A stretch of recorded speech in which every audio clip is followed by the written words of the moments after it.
May Rolex dito sa taas. 1,100,000. So itong Rolex Explorer, mga Oyster Perpetual Date Explorer 2. Ayan. Omega.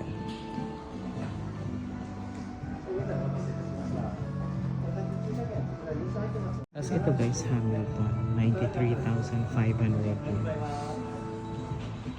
So, 500 yun.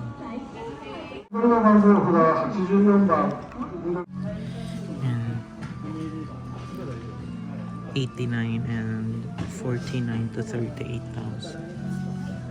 Omega watch. 89,000.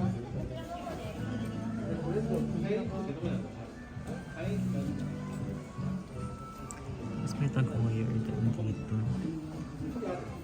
Tag-Heuer dito, 49,500 to 39,600. So, mga Omega din dito. 16,500. Tapos, ito 49,000 yun. With box na din siya. And then yung sunod niya, Casio new with box. Sobrang mga 9 out of 10. Chronos niya, 34,900. So this is 41,000. This edifice. This is 99,000 yen. 16,500 yen.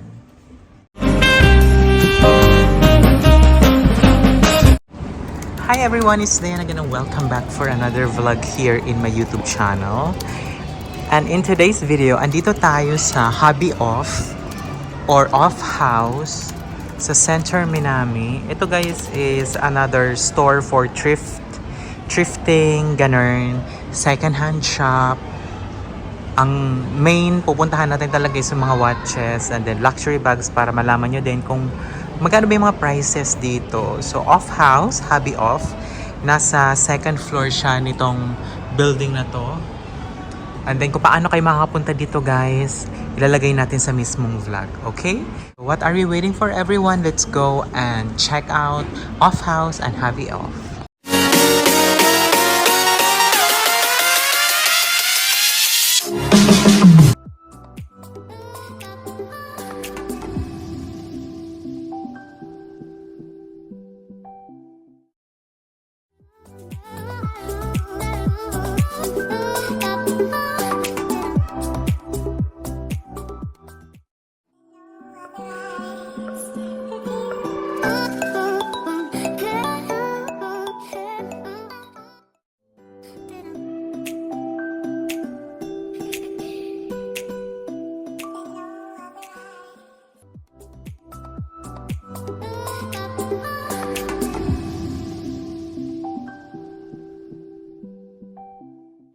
So guys, andito tayo sa mga relo.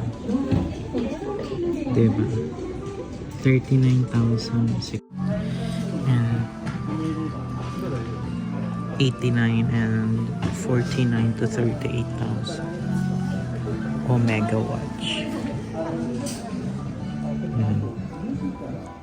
89,000.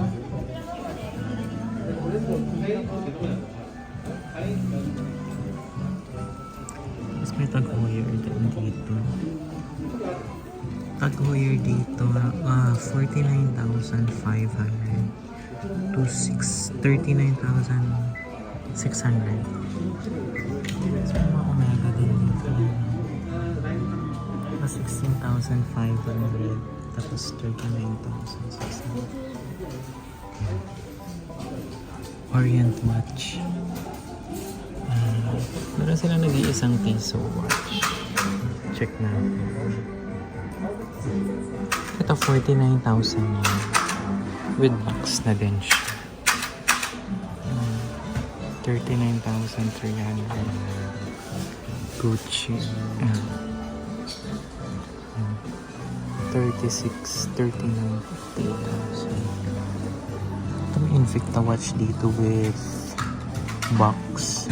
Collaboration with Star Wars. 33,000 yen.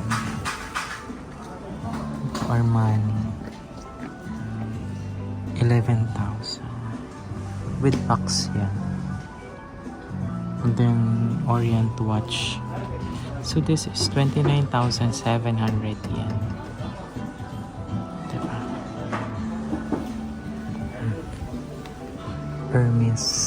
Hermes watch. May Hermes pala. Hindi matag Heuer dito, guys. Merong diverse watch sila ng tag Heuer. It's 99,000 yen. Yan. Almost new. Day date na din.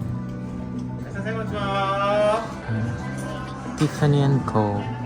89,100 yen. So, hindi sila ganun kadami, no? Itong tag Heuer nila dito, ang ganda kasi, kung makikita nyo, almost new siya. You know, wala ding gasgas.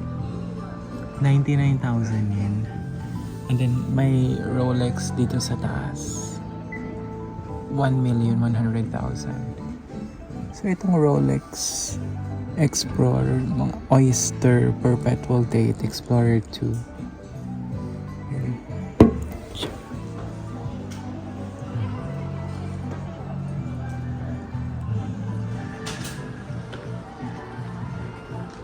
And then, move on na tayo sa Seiko. Ito guys, Seiko Solar GPS. This is 154,000 yen. Ganun yung price niya. May box pa. Diba? Ito, almost new. Kasi may box pa siya. Tsaka, wala gaanong gas-gas. Parang hindi pa nga ata ito nasusuot. Chronograph. No. 154,000 yen. Dito lang sa off-house. And then, available din dito yung Oceanus watches. So, ito guys, 165,000 yen. Yan. Yun lang yung mga price nila dito. 60,000 para makita nyo lalo yung quality ng mga watches dito. So, Oceanus, 165,000 yen. Ayan. And then yung sunod niya, Casio Oceanus, 60,500 yen. Tapos, eto guys, kita nyo naman, almost new with box. Seiko, 154,000 yen. Tapos dito naman, though, ito wala siyang box. Pero, yung quality niya talaga sobrang ganda. Mga 9 out of 10, chronograph. So, this is 110,000 yen. Yan.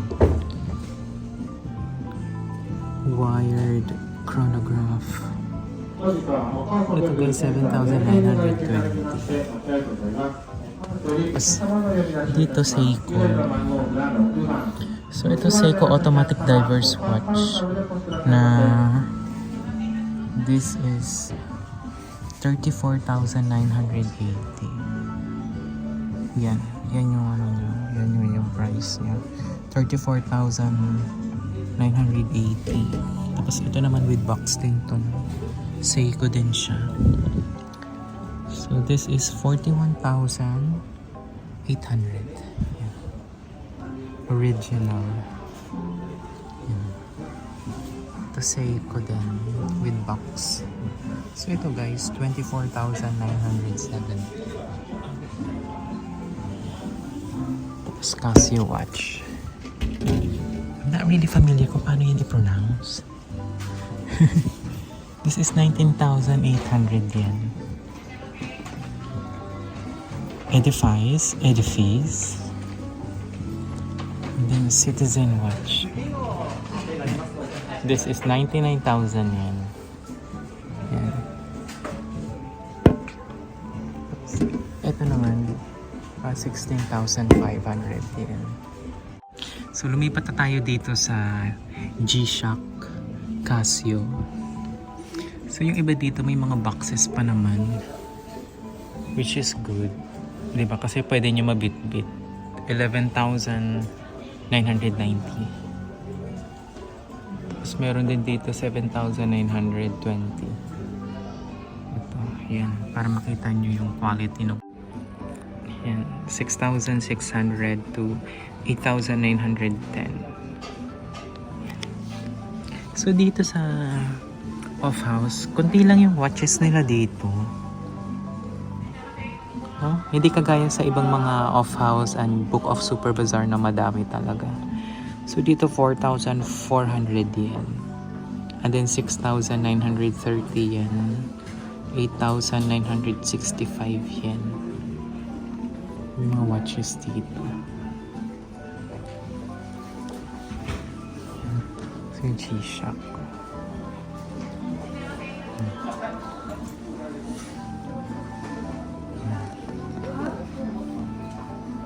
4,950 and then 8,910.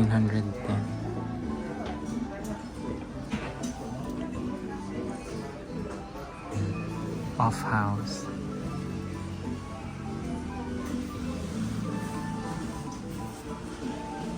Yan. Plus your watches.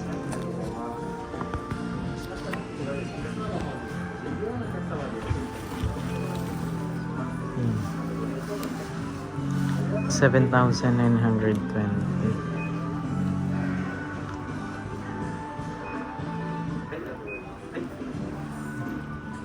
$11,810.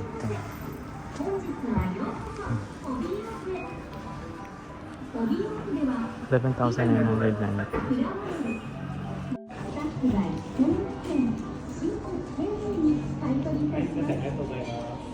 Citizen watch 16,500 din. So ito Citizen din 39,600.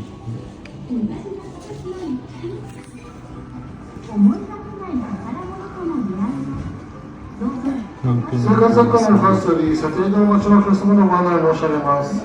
緑の番号札84番、緑の番号札84番でお待ちのお客様お待たせいたしました。撮影が終了いたしましたので正面から。Omega.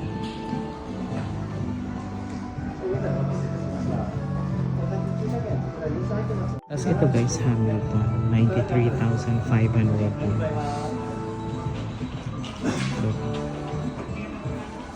Ito Tag Heuer. 90番でのお客様、お母さん様でお越しくださいませ。